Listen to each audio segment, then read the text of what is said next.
ये है सांवले ड्रैगन कैंगलोंग के बच्चे को जन्म देने का दुर्लभ दृश्य। जैसे ही मां सांवला ड्रैगन धीरे धीरे जोर लगाती है, एक छोटा बच्चा इस तरह सफलतापूर्वक जन्म लेता है।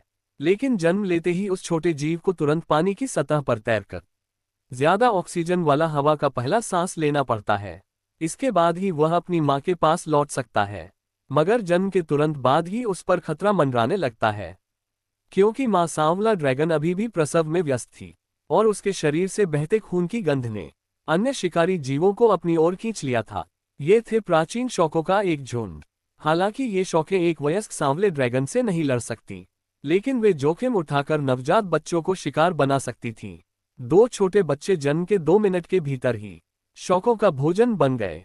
पीछे क्या हो रहा है, इस बात की मां सांवले ड्रैगन को बिल्कुल भी खबर नहीं थी, क्योंकि वह अब भी प्रसव में थी।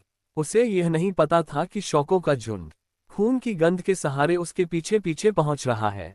लगभग आधे घंटे के संघर्ष के बाद मां ने 2 और बच्चों को जन्म दिया, लेकिन तीसरे बच्चे के जन्म के साथ ही शौकें सामने आ पहुंची। सिर्फ एक टकराव में ही 2 और छोटे सांवले ड्रैगन मारे गए।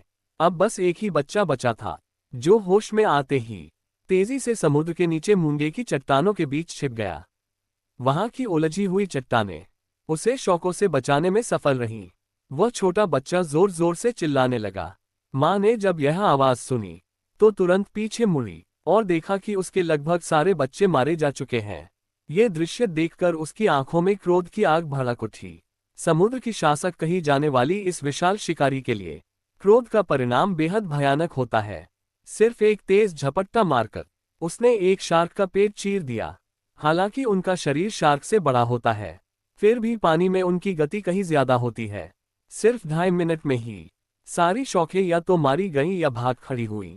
कुछ शौकें तो इतनी बुरी तरह मारी गईं कि उनके शरीर टुकड़ों में बिखर गए। लेकिन अपने बच्चे की डर से भरी चीखें सुनकर मां सांवले ड्रैगन का गुस्सा अब भी शांत नहीं हुआ। वह पूरी गति से आखिरी शार्क की ओर लपकी और लगातार हमले करती रही। हर झटके में उसने शार्क का आधा पेट चबा डाला। आखिरकार संकट समाप्त हुआ, लेकिन मां सांवले ड्रैगन के लिए यह दर्द असहनीय था। उसके 5 बच्चों में से सिर्फ एक ही बच पाया। फिर भी वह जानती थी, इस आदिम महासागर में जहां बड़ा खाता है छोटे को, एक दिन भी जिंदा रहना शायद सबसे